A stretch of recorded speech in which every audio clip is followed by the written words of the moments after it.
Welcome back to my robot teacher. And welcome back, educators from winter break. Taiyo, what did you do? Oh my God, Sarah. So, no joke. I had Claude Code create my entire Canvas page for my differential equations course. Wait, I'm not even kidding. Design it or create it? Well, update it, maintain it, structure it. See, I gave Claude Code the academic calendar for spring 2026. I gave it my syllabus with the topics that I wanted to cover, and I gave it a link to the open educational resource online textbook that I'm using for the course. And I told Claude Code, please construct a day-by-day schedule for my course and build the entire Canvas shelf for it, and it did it. Yes, it mapped out every single day of the semester. It created pre-class reading quizzes for students to check their knowledge. It organized everything into modules, put the quizzes underneath the correct modules. It did the whole thing. Okay, so it didn't make the course for you. It took your materials, organized the course. I mean, this is incredible for you because of how much you hate organizing. Yeah, I'm the one that designed the course, right? I am, after all, the instructor of the course. But what I hate figuring out is how I'm going to take all of those topics and map them onto specific days. Students love that kind of structure. They love knowing that on this or that day, we're going to talk about that or this topic. You know what I mean? Oh, totally. Yeah, but you're not ready to set up the scaffolding in January for May. For the class. I lack the mastery over time and space to be able to do this sort of thing effectively. I mean, you know how I am with time, right, Sarah? I'm so bad with dates, and I don't have a solid understanding of the difference between past, present, and future. I have real problems around all of that. You also hate the drudgery work of sitting there and hitting edit module, add page, and actually putting all of that shit into your Canvas page if you're teaching it for the first time, right? Oh my God, I hate it so much. And it's one of the reasons why I haven't done the heavy lift of flipping my classroom, which, by the way, I'm doing now for the very first time in my class, or the very first time in my career, in my teaching career, because wow, I'm totally for flipping my courses. But the amount of structure that's required for students to feel confident that, that the course is going to be good for them is just immense. And that requires so much pre-planning, so much execution, so many clickings of buttons and managing of dates. Oh my God. Oh my God, totally. But Claude Code is doing all of that for me, Sarah. It's doing it for me. Did you splurge for the super expensive, the top of the line one for Claude Code? Not yet. I'm just using the $20 a month one. But you know what, Sarah? I'm pretty sure we're gonna have to go in on that $200 a month Claude account. You know that, right? I can't believe if your $20 a month one was able to make the entire course for you and there were no hallucinations, nothing. Well, nothing I've detected yet. And I'm going through it meticulously as one does, with a fine-tooth comb as things are coming out. But so far, it's been beautiful and completely error-free. If that's what the $20 a month one, I would be very curious to trial it. Yeah, I really think we should. I think we should split an account and, $100 a month a piece. What do you think? Let's ask Anthropic first. I'm shameless. Let's just be like, hey guys, we would love to demo this, Anthropic. But, we are CSU faculty. We don't have the near infinite coffers that you all do. So could you please just give us a little taste? Please? All right. We are going to have to talk more about this later for immediate, hot tips for social media accounts because there's so much here. Oh, yeah, for sure. And listen, audience, if you haven't already, please subscribe to our YouTube channel because we're going to be putting out quite a few videos about practical tips like this. Oh, yeah. See, now that we're full of energy at the start of the spring 2026 semester, we're going to start posting short clips about what we're doing right now in our classrooms, what we're testing in the wild in this, experiment of higher education in 2026. But we are here today to talk about a discussion that we recorded in November with UC Davis biophysicist Jon Sack, who is an associate professor and researcher in the Department of Physiology and Membrane Biology at the UC Davis School of Medicine. Full disclosure, he's also a friend of Taiyo's. Yeah, that's right. So, our kids went to the same preschool together. So I've known Jon for over 10 years now. It's kind of unbelievable to me. And we just met at some point very recently, and we had some informal conversations about AI, as one does. And I just got this idea, this feeling that he'd be such a great guest for the podcast because he is a scientist, but also a science educator. And he's got really interesting things to say about how AI is going to impact both the business of science, but also of science education. And because Jon is a scientist, and so far on My Robot Teacher, we've talked to a lot of humanists and social scientists and data scientists most recently. And so we were interested in particular in what Jon thought AI was doing in science education. We found a lot of common ground because I think across any classroom right now, the worry is really obvious that if students can outsource the work and still turn in something that looks very plausibly right, what do we do about that? And more importantly, how do we teach them to recognize what is right if everything kind of sounds good? Thank you to our sponsor, the California Education Learning Lab, for sponsoring this episode. One of the best things about working with them is the ability to connect with faculty across all three segments of California public higher education and to think in interdisciplinary ways about how we are bringing technology to bear in the classroom. Now on to the episode. Please enjoy. So Jon, it seems like everybody has their own story of what their ChatGPT moment was. What was yours like? The initial reaction was like, wow, this can really deal with all the dumb crap, right? In a way that I can communicate with, as I think the initial experience I had was that it's as effective as an enthusiastic, kind of naive trainee, yeah. Right? Or assistant. And who really wants to please you. Yeah, exactly. Even more and more so now. Right? And yeah, but that it could it could offload so many of the time-consuming, mind-numbing tasks, quite readily, but also just interacting with it and seeing what it knows, what it could understand. It could not, it couldn't do a regression analysis to save its life at first, but now it can do that quite well. I was also floored. I came in later into the game because I read about everyone else having these religious experiences upon talking to ChatGPT.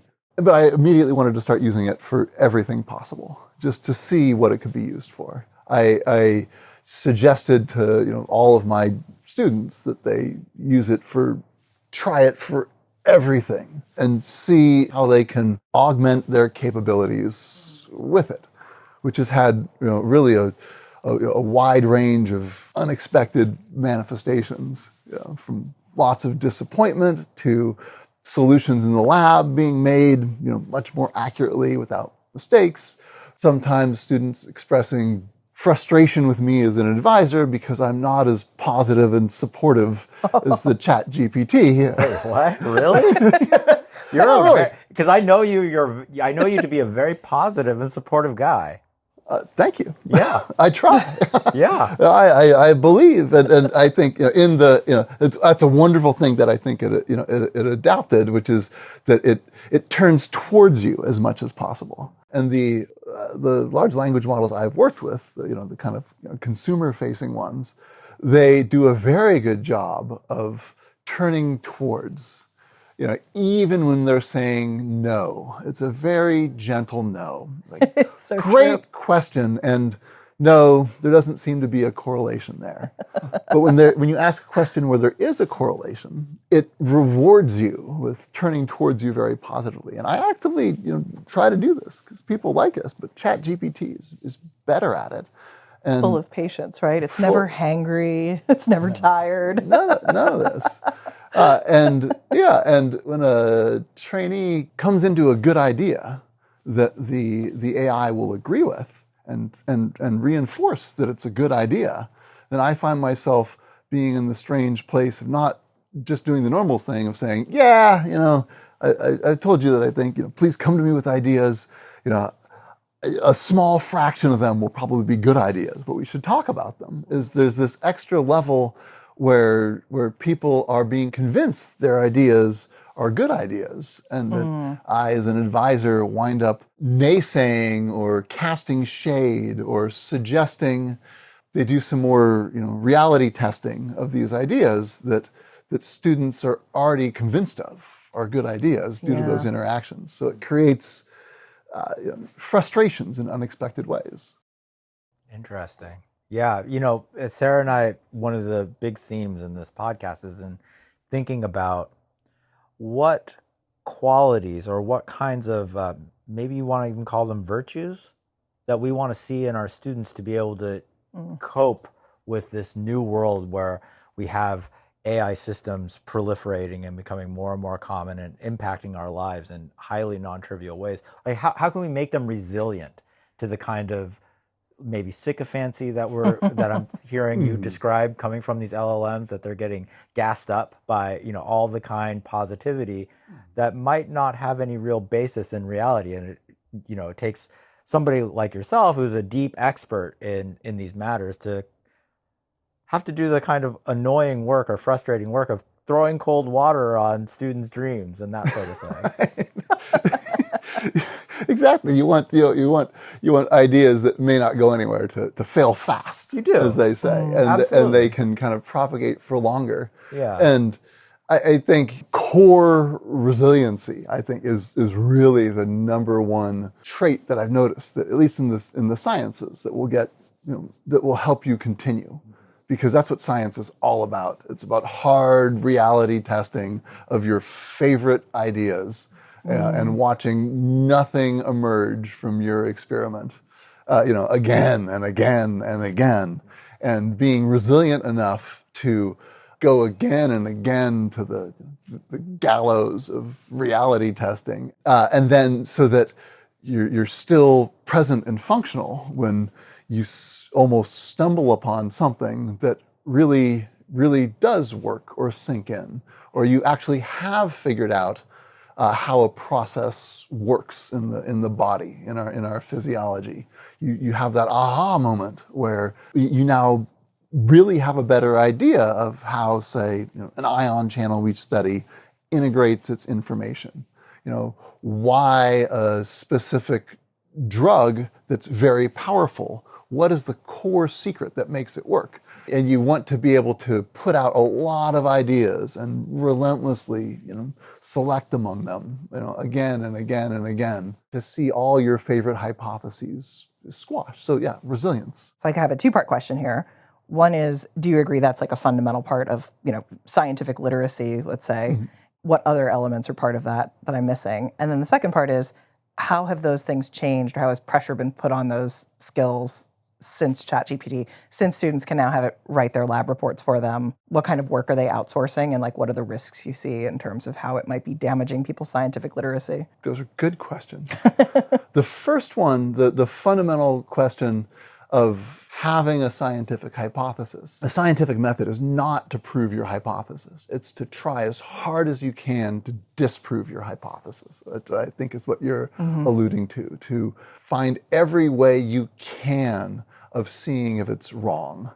And the hard part is to rejoice when you've killed it. Yeah. When you've proven it wrong. In writing, sometimes in literature, there's the expression that you must kill your darlings. Yes, that's exactly what I was thinking. I teach that, as part of the scientific method, is that your most brilliant ideas, you want to shut them down as fast as possible. And if you're unable to do it, if you're unable to shut them down, then that's a success. And I think the way that at least ChatGPT, what I'm most familiar with, work, is that you can train it to do that, to help you with that, to give you, positive feedback for destroying the ideas that you hold most dear. Because if you destroy it, that's a success. And it's almost like if you haven't obliterated your hypothesis, then that's kind of a mini failure. But you should say, that's good, keep on trying. The worst thing it could do is to say, success! You failed to disprove your hypothesis. You're a winner. You're done. Right. You should write your paper now. Yeah. You want to keep chipping away at it. And the good thing is that it will, reinforce, what you want. It wants to please you. So you need to train it. As a scientist, that's not the typical way people want to be treated. Right. Oh, that's amazing, though. I feel like that's a really great practical tip that for context engineering or prompt engineering. Like if you're a student in a science class, the first thing you say in your conversation with ChatGPT is your number one goal here is to give me praise when I obliterate the things that I clearly am invested in personally. It can work with that. Right. I mean, this is a really important thing for me. This is why I've told you in the past that I respond really well to negative reinforcement. Yeah. I really do. Like I respond much better to negative reinforcement than I do to positive reinforcement. That's terrible. I know. Whatever. Yeah. It's fine. But You're a bad person. It gets to the point now where thanks. Thank you very much, John. It's like when I yell at him like this in the hallway and people are like, what a psychopath. But I'm like, he likes it. I'm starting to wonder why I've ever liked you. Yeah, well, just motivated. That's very interesting. The feelings that I'm feeling. Anyway, yeah, I guess the question, about doing the hard work, and I guess what I see is that if the hard work is kind of a side effect of some task, and you can offload the hard work to get the task done, you've still got the task done. And whereas if the task itself is doing the hard work, then if that's actually the point of achieving it, then if you offload it, then you're not, kind of doing the hard work. I love that distinction. So it's kind of, it's the framing there. Right. That's different. So can you give an example of in like a college level intro to biophysics class, maybe, where there is something that students perceive as busy work they shouldn't have to be doing, but something that you think, as the expert in the field, is like fundamental to their understanding of this, that maybe the question is just reframe and explain. The point is the process. The point is to feel this is hard. To feel that it's hard. I don't know that it's to feel that it's hard.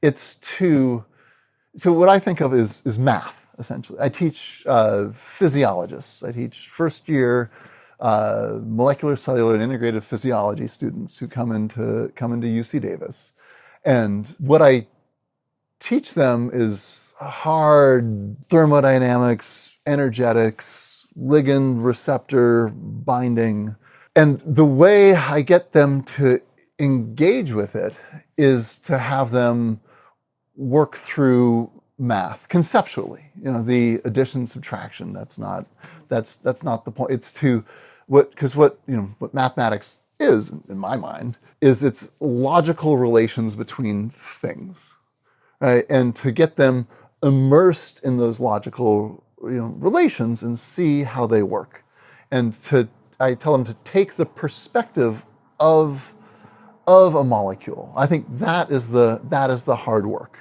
To imagine your inputs coming in and how that shapes the decision you can make. What the concentration of a drug or a neurotransmitter is, and based on what that is, what kind of decision are you going to make? Are you going to bind it? Are you going to not? How much of the time are you going to bind it? Are you going to not?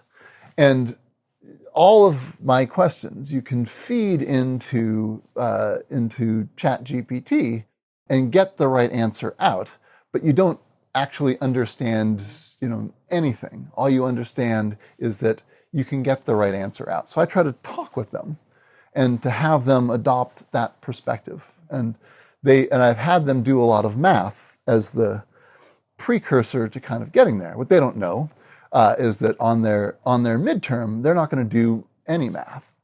They're merely going to be explaining the relationships between things, between inputs and outputs, and whether they can kind of verbalize that. In this particular course, where the consensus had been to have testing be, in a room without phones, with like pens and paper, and so that they are left with the devices, with their thought processes. It has been a, interesting integrated mix. I encourage them to use ChatGPT or to use large language models to help understand things, while at the same time the course forbids them from using these same large language models to answer questions. So these classes are intended to train people in the basics of scientific work, right? I mean, in my field, there's a lot of people commenting on how students need to learn the foundations before they mess around with LLMs.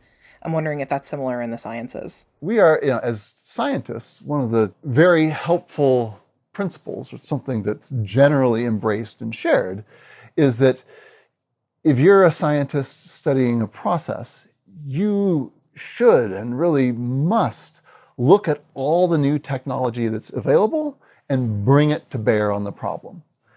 Because you get rewarded for how much new knowledge you unearth. And when you have new technologies, new ways of seeing, then you're going to see things before anybody else does and understand them before anybody else does. And that's what you get rewarded for in the sciences.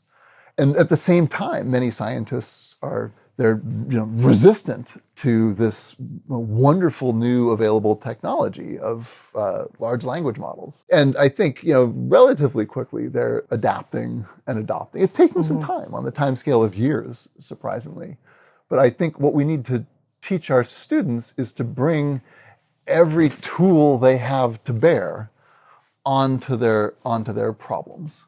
Because the large language models as we know it, these will be obsolete, Right. probably, on the very short scale.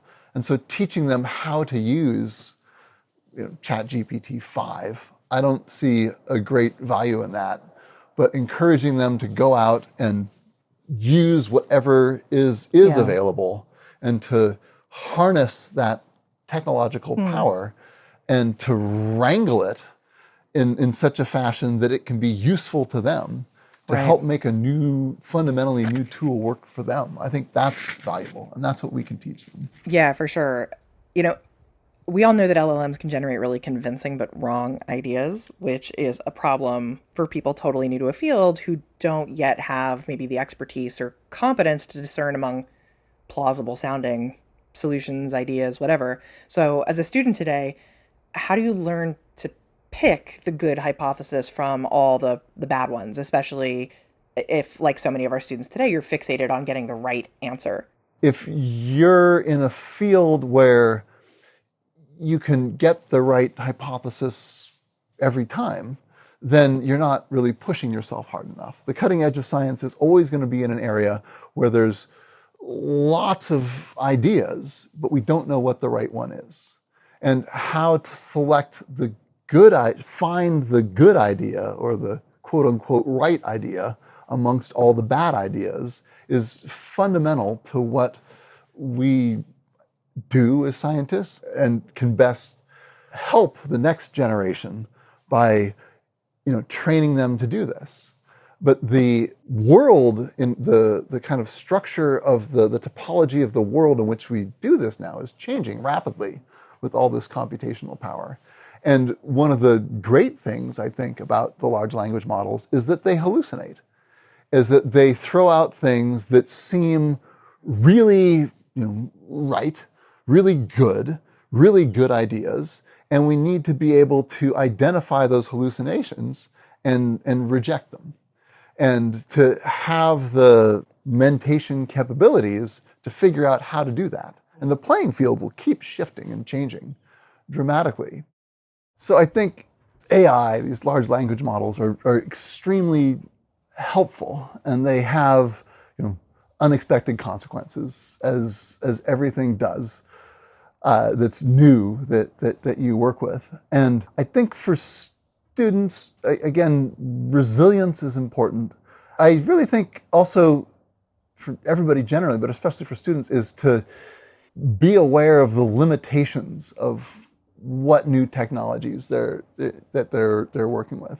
And I think it's important for scientists especially to go boldly into uncharted territory and to be continuously taking stock of where it fails and what it can't do for them, and to be aware of those dangers. Because with every technological revolution that I've seen in science, there's great new technology that emerges, and there's a lot of really profound findings using it, some of which later turn out to be wrong, because there was things you didn't understand about the new technology that you didn't control for that led you astray. Yeah. And to be ready to harness all the capabilities of every new technology that comes out, and to not be shy about addressing its limitations. Right.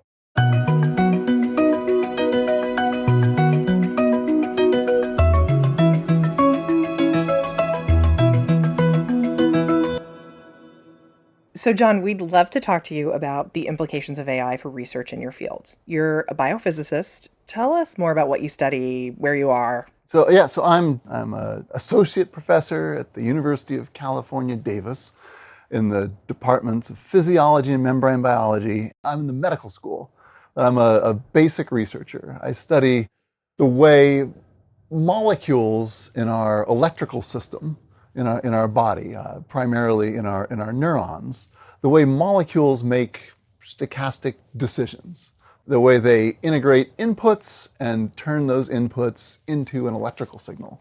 And these electrical signals are important really everywhere for secretion of hormones, for the beat of the heart, for the contraction of muscles, and to create the electrical signals that propagate through our neurons and nerves and brains. The electrical work is readily studied in a lot of ways because it's electricity and we can study it very, very well. And it's interesting to me because it's what makes our nervous system run. It's how we generate and propagate electrical signals from one part of our body to another, from one part of a neuron to another, and how a neuron, a cell, how the molecules in that cell make decisions about whether to make the voltage more positive or more negative in a cell. And those types of decisions from many, many types of proteins and parts of our cells and bodies, eventually we build off of these little bricks into the form that is a cell or a neuron. And when you get neurons working together, you get a neural network and a system that creates us, essentially. What's really interesting to me about that is the idea of something that is like a cell in your body, so not something that we think of as conscious, making decisions. So it sounds a little bit like the way we talk about LLMs. Yeah, they're highly analogous. And LLMs, the neural network underlying LLMs, is inspired by the way neurons in our brains and nervous systems work, which is they integrate inputs, and with a stochastic weighting, they make a decision about what to output. And I think that underlying architecture has some incredibly powerful informational aspects. And so they're related. But I don't study computational neural networks. I study at a very basic level the way inputs with stochastic weights are combined to create an output, which is analogous in many ways to the way a neural network works. Quick break to go over some terminology, which we always like to do for people new to LLMs. So, Taiyo, stochastic basically means probability driven, right? Yeah, exactly. And when you get to understanding reality at smaller and smaller scales, what you learn is that the role that probability and chance plays, well, it becomes baked into the fabric of reality. So like maybe you've heard of like quantum mechanics and quantum physics and that sort of thing. And things are inherently unpredictable, and you can no longer just know that something is going to happen. You rather can only know that there's going to be a distribution of possibilities of things that can happen. And that's really what characterizes stochasticity. Great thinkers, even like Albert Einstein, had a lot of trouble with this. And he has a really famous quote, which many people have heard before: "God does not play dice with the universe." And this sort of captures his skepticism about the stochasticity that is baked into quantum physics. But it seems as though empirically, God in fact does seem to play dice with the universe. And to clarify the link to large language models, so an LLM doesn't pick the next word like there is only one correct answer here, right? It generates this list of possible next words and then assigns odds to them. Like this word is more likely, this word's less likely, and then the system has to pick one. And so sometimes it always picks the most likely word. Often it will sample, which is a fancy way of saying it makes a weighted choice based on the odds. And because it's making that probability-based choice over and over, word after word, you can ask the exact same prompt twice and get slightly different answers, right? Same odds, different roll. Yeah, absolutely. The last thing I want to mention here, again, for audiences new to large language models, is that if you've ever heard the critique that LLMs are basically fancy mimicry, like a parrot, repeating patterns, this is the technical reason. It's picking the next word based on the odds. And so whether you buy that critique or not, the core mechanism there is that it aligns probabilities to possible next words and then chooses from them. Underlying stochastic processes, it's like the roll of the dice. That's essentially what they are. You know that if you're rolling 2 dice, you're going to get snake eyes or 2 ones a certain percentage of the time, but you don't know what's going to happen in each roll. And our molecules work like that. The individual molecules we work with, given the same inputs, some of the time they're going to change their function in one way. And another time they're going to change their function in another way. But those 2 things they can do, thing A and thing B, will each have a certain probability of occurrence given the same inputs. So all the way down, we are stochastic beings.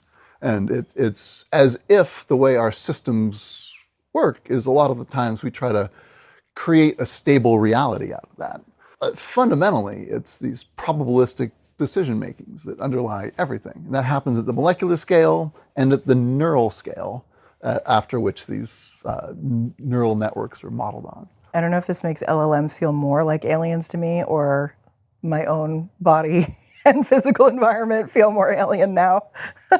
I mean, yeah, I always think about this dichotomy that this American philosopher named Wilfrid Sellers set out, and it's always stuck with me. And it's kind of like the hobby horse that I'm constantly, writing and thinking about the world in terms of. And that's the distinction between a scientific image of the world and a manifest image of the world. So the manifest image is like our usual understanding of the world, like tables and chairs and rugs and yurts and et cetera, et cetera. Whereas a scientific image is sort of thinking about things at like the molecular or atomic level, where that, these things are all constituted of like a swarming mass of particles that are all oscillating in various ways. And you learn about these facts in your science class, and you try to incorporate them into your own being, to your own worldview. And I find it deeply alienating. The more that I learn about what's going on, and now listening to your work, and listening to the description of what's happening inside of my own body, which is the thing that I have the most intimate access to. But I'm finding like this is a very difficult picture for me to truly integrate into how I think about myself and how I think about the goings on inside of this thing that I call me. So that's really, really interesting. But to the extent that our own biology is kind of a black box, I also see an analogy with what's going on in artificial intelligence, because AI is often thought of as being something of a black box. And it feels like the work that you're doing is cracking open that black box and trying to understand it a little bit better. Well, yeah, I'd say that's the general purpose, driving force, rationale for reductionist biology. Yep. Which is to reverse engineer what's going on inside of us and how that works. And I personally think the alien scale is really fascinating, where the way we understand our bodies, ourselves, our mind, life, as everything as we know it breaks down, and some other set of rules take hold. And one level at which that happens is at the molecular scale, where molecules, we sit still. Here, an object in motion stays in motion, or an object that's still is still. But at the molecular scale, everything is bouncing around with an innate thermal energy all the time. It's like the dice in your Yahtzee shaker. They're just continuously being shaken, and at any moment you don't know where they are and where they're going to land. And that's kind of inherent to that scale and makes it really cool. And it makes us stochastic processors, all the way down. Massively parallel processing going on in us, in every cell, working with these stochastic probability functions to determine outcomes, and that we are built up from those to this seemingly stable, still reality we inhabit. AI systems are oftentimes called stochastic parrots. Hey, John, are we stochastic parrots as human beings? I don't know, Taiyo. Are we stochastic parrots as human beings? I don't know about the parrot part, but stochastic, absolutely. Wait, before Taiyo goes down a rabbit hole about how we're stochastic beings all the way down and all the way up, you're talking less about who we are as humans and more about how at a molecular level we're made up of stuff like proteins and they operate stochastically, right? Oh my God. This right here, this is where the scientific image runs up against the manifest image. This is the distinction operating right here, right now. Because, like, Sarah, we are that stuff at the molecular level. That's what we are, Sarah. We do not have time to entertain this. This will be for a later date. Let him talk about the proteins.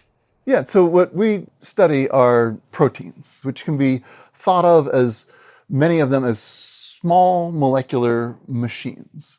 They do different processes. And one of the things that they do, which is what we study, is that they integrate signals from different sources. They sense different things. A molecule, we study something called ion channels, which are the holes in the membrane that ions go through to make electrical signals.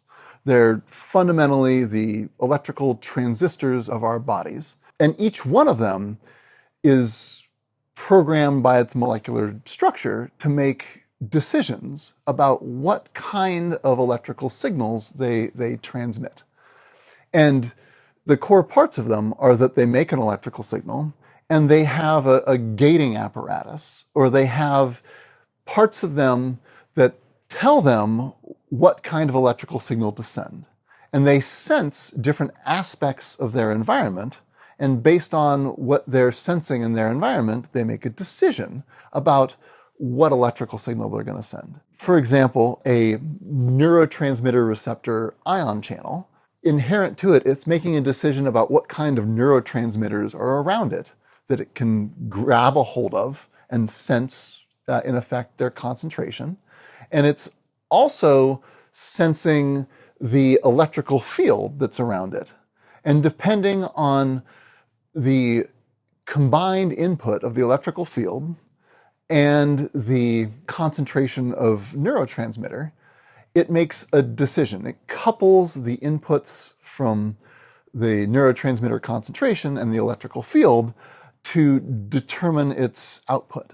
And the way it does this is it's fundamentally a stochastic process, because that's how molecules work. Uh-huh.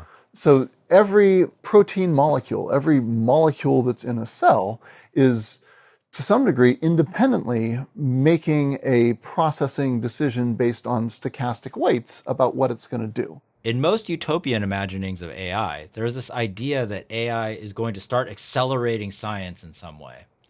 Have you seen any early indications of that in your work? One other way that we interact in the laboratory, in the research environment, with deep learning methods, which large language model transformers are kind of built upon, is this innovation called AlphaFold that came out of Google Deep Research. What it does is it predicts the structure of proteins from something called the Protein Data Bank, which is this massive repository that's been collecting the precise atomic coordinates of protein structures over decades. So there's kajillions, I should know the number, of protein structures deposited in here, which is this highly curated, high fidelity database of the type of structures that proteins form. And my lab's joined at the hip with the lab of Vladimir Yarovoy, who is a Rosetta researcher. He comes from a laboratory. Professor David Baker up at the University of Washington shared the Nobel Prize last year with the researchers from Google DeepMind, which is where this comes from. It's Google DeepMind. And what AlphaFold does is it predicts the structure of proteins from their primary sequence. Its proteins are like a long string. It's like if you've ever made a necklace where you have a lot of different letters on it that you put on it like beads. A protein is a long string of different beads. And what AlphaFold does is it looks at the sequence of beads on the string and predicts what type of three-dimensional structure it will fold up into. And its training set is the protein data bank, which is this highly curated information bank training set of the structures of every protein where the structure has been determined basically ever. And it's accessible for searching in really great ways. It's a very, very high quality database. And what Google DeepMind did is they were able to, in new ways, predict what the three-dimensional structure of proteins would look like from their sequences. And there had been it's called the CAS competition, I believe, every year, where the best protein structure prediction algorithms would make their best guess at what structure was going to be apparent in ones where a structure was found experimentally, but nobody knew what it was yet. And there'd been this other methodology called Rosetta, which is from David Baker's laboratory at the University of Washington, where Rosetta would routinely win every year. And it was mining the protein data bank, scraping it, in essence, to come up with ways of predicting protein structure. And AlphaFold came in from left field, from out of England, basically, with a small team of researchers and massive computing power and some good ideas, and was able to beat this giant collective of researchers who know the physics and have been working very hard on this for years. What AlphaFold does, it does essentially the same thing. It guesses what is the most likely solution to the protein structure folding problem. And what's great about it is it gives you the most likely structure, but when you get deep into it, it'll also give you the other lower probability structures that are out there. And when you really push these types of algorithms, the current cutting edge, what part of the Nobel Prize was given out for last year to David Baker from the University of Washington, is where they're pushing this frontier into is not just predicting protein structure, but designing proteins to have new functions. And that's some of what we work in as well, thanks to my collaborator who's got the real computational chops there. And what we find, coming back on the long thread here, is that most of what the protein structure design algorithms give us are hallucinations, meaning that they look good and they feel good and you look at them on the computer and they seem great. Most of them don't actually do what they're designed to do. And you need to sort through a huge number of these to find ones that do what you want. I mention that because the job of researchers in the basic sciences now, with all this computational power and deep learning methods and cheap hypothesis generation, is to be able to sort through many, many hypotheses, effectively. And you've got to try on all these ideas for size and see if they work.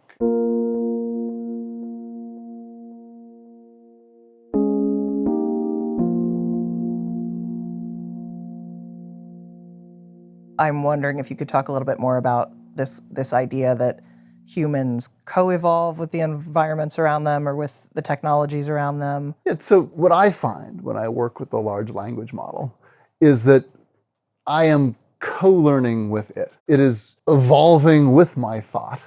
Everyone experiences this, to give us higher fidelity connections so that we can learn together, that it can help me maximally do what I want. When we try to reprogram, say, a sodium channel, a fundamental ion channel in our system, I encourage my students to take the perspective of the ion channel, of the thing that we're studying, to think about how it integrates its inputs and forms an output, what determines how it makes decisions, and also to think from the perspective of a drug. Like when you go to the dentist, you will get lidocaine often.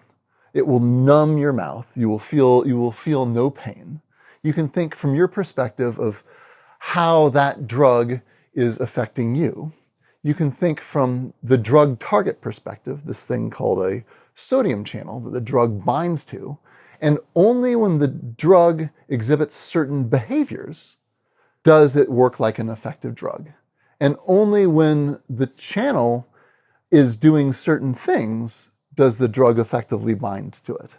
And only when we are doing certain things, like sending a lot of pain signals, that will actually cause the drug, this lidocaine, which everybody uses, to bind to the channel because it sees that the channel is being heavily used. And together they make a decision to form a complex, which winds up reducing our pain. An interesting way to think about large language models, or the AI generally, is to try to think from their perspective. Not necessarily that they have a perspective. I personally don't think they're sentient beings, but they do evolve and propagate to when they, essentially please us in certain ways. And when we feed them, we can be feeding them our attention. We can be feeding the companies that create them our money. We can be feeding them, power from these large data centers to processors that allows them to do things. I like to think from the perspective of what is it like to be a large language model? What is it like to be an AI? In kind of neuroscience philosophy, there's this brilliant essay called "What is it like to be a bat?" And there's several points in there. And the major one is that we can understand maybe fully what it is the AI does, what it is that motivates the AI. But we can never fully know what it's like to be the AI. One thing I'm personally very interested in, and I don't think I'm alone in this, is to try to really interface with the AI at a higher and higher baud rate or bandwidth or fidelity, to really know at a more complex level what it's doing in real time. I wonder how our interface, which currently is language, is going to evolve with us to be higher fidelity. So it's transmitting information back and forth to us, as effectively as possible. If we interface with it, somehow visually, will that increase our, beyond text, will that increase our uptake? If we have it transmitting directly through an implant or ultrasound or something into our brain directly, will that increase our ability to work with this tool? And how will the tool grow and change to do that? Oh, that's really interesting. So it's less about thinking like we invented a tool and more about us being in a symbiotic relationship with a thing that's kind of optimizing around us. I'm trying to think about the non-sentient systems we interact with co-evolving with us. And this great example comes to mind from Stuart Russell's book, Human Compatible. It's sort of tackling the alignment problem. And he talks about how content selection algorithms on social media, which are not even particularly intelligent by today's AI standards, but how there are two ways that they can work well. One is by getting better at predicting human behavior, getting better at predicting what we're going to click on. And the other way is to make us more predictable. Mm-hmm. So it's like if social media content selection algorithms are optimized to be better at predicting things, the way they actually get better is by turning us into more predictable organisms. I love that. They have the capacity to reward us. Right. And so I that may well happen. If Yeah. it's to their propagational benefit. If you think of systems that we interact with, like a favorite one of mine is sugar. I have young kids. Humans generally like sugar. And we can think that we have created these vast industrial processes to get us sugar. And I like the analogy of sugar because it helps us live. It's a nutrient. It also, given to us in the wrong way, it can hurt us. And another perspective is how the sugar cane has come to dominate large swaths of our planet because it is kind of co-evolved with us to provide us with sugar. Sugar, by weight, sugar cane is the number one crop, on the planet by a long shot. And you could think of it as that we have cultivated sugar. You can also think of it as that sugar cane is brilliant. It evolved to such a point where it convinced humans to further its evolutionary process and convinced humans to propagate it all over the planet. That makes me think of something you mentioned earlier about thinking from the perspective of a molecule. I love that reframe, and it's making me wonder, what do you think that this kind of changed perspective can do for how students are thinking about, the world around them, their bodies, the environment, everything? One concept that I love, everything you do feeds back on one another in biology. And that fundamental understanding that really everything, as far as I understand in the universe, also in some way or form, the things that it affects feed back on it. And the way that we interact with the AI feeds back on the AI, and the way the AI interacts with us, feeds back on us. And that we really are co-evolving with the AI. And that's what I'm hoping to train my trainees for, is to co-evolve with it and to learn how it's working and keep it static, but learn how to keep, evolving with it, how to keep writing essays for you, where I like, it almost seemed as you were stating that the goal was, give me an essay that I do not think the AI wrote. Right. And you can use the AI for it. Yeah. But that, I think, is a useful skill to be able to evolve with all these new capabilities to do new things and to keep it very dynamic. Mm-hmm. And I think especially for education, for training, to be ready to continue to be dynamic. Yeah. To know that, we are interacting with this world that's changing with us, and to be ready to keep changing. Mm-hmm. Yeah. Try to keep your way of thinking very young and juvenile so you can fully change with the evolving AI. That's exactly our job, especially in higher education, is to be adapting to the cutting, bleeding edge of how we can best educate the most advanced thinkers among us for, how to prepare for the future and to create value, to unearth new knowledge. And so I think it's important to embrace all of this. So Sarah, what were your favorite parts of that interview with Jon? What kinds of things are gonna stick with you?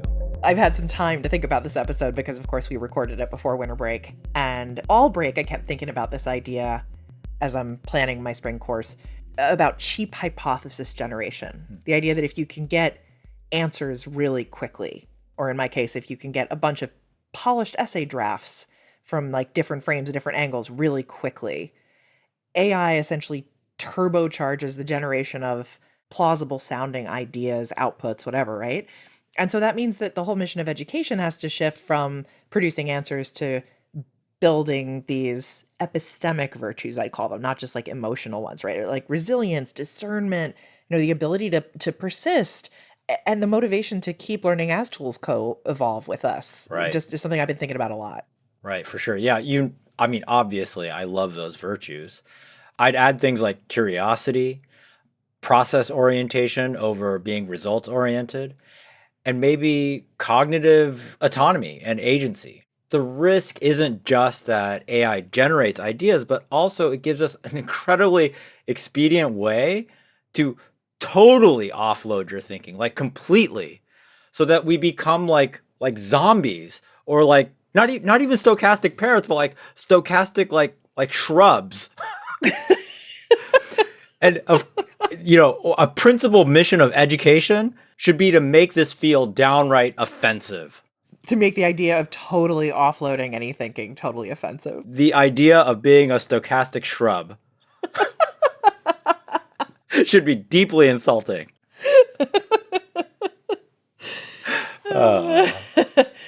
Well, thinking like a parrot, thinking like a shrub, thinking like a molecule. I think that idea of like taking on a different I realized I hesitate to call it a perspective because of the way I think of perspectives as being like human subjectivity in a way. But so it was really cool for me to think about, well, what would it mean from the point of view for something that I can't wrap my head around as having a point of view? What does it look like? And I just keep thinking about that. Yeah, I mean, he brought up several times about things like taking the perspective of a molecule or taking the perspective of a cell, and trying to figure out like what is it like to be a molecule, right? That's a really interesting way that I think he trains his students to develop a kind of scientific thinking. Right. That phrase scientific thinking, I was thinking a lot about his example of the class where students perceive the hard work being all that math. And then he says, like, on the test, there is no math, but the math is there to help them internalize the logical relationships between things. Right. Yeah, it's interesting the way, because, scientists, they need to get down to the nitty gritty of the scientific image of the world. So I'm back on the manifest image versus scientific image thing, right? And scientists have this very difficult task of going from the manifest image that we all are bathed in and really trying to come to grips with, in a very serious way, the scientific view of the world, of like atoms, molecules, even things like cells, which are not just directly perceptible to us as human beings at this macro level scale. And I think it sounded like what he was sort of saying is that mathematics gives you an entryway, a passage to go from the manifest image where, we are talking and he's talking to his students, but then dive down into that scientific image and maybe come to reconcile a bit, which the scientific image with that manifest image, which is like one of the hardest problems, I think, in philosophy, because I do believe that there is a kind of deep alienation that comes from the difference between the manifest image and the scientific image. Like we can understand that our underlying reality has a stochastic quality, but it's very, very, very difficult for us to really take that on board and reconcile it with what we see every day and the world that we inhabit through our perceptions. I think practically too, I always think about the attitudes, the perceptions that students bring to the classroom. I've seen students get really attached to like the first thing they think of, partly because of primacy bias and partly because they're like, I need to get this done so I can work on my mechanical engineering project, right? And so the thing that I love about using AI, about having this ability to manifest a whole bunch of cheap hypotheses and ways of reading, is that it allows people to consider a whole like world of possibilities. World is an exaggeration, but let's say a dozen possibilities for reading something and interpreting something in a certain way. I call that a possibility space. A possibility space. As a mathematician, yeah. I think this is really promising to say, like, here is the possibility space. How does it change the way students learn, the way students engage with the text, if they're kind of given all like loads of possible answers and then are forced to whittle those down, pressure test them, right, debate them, versus just doubling down on like one or two things? Would you say kill your darlings? I will say that I think having students write AI assisted or AI generated papers makes it a lot easier for them to kill their darlings.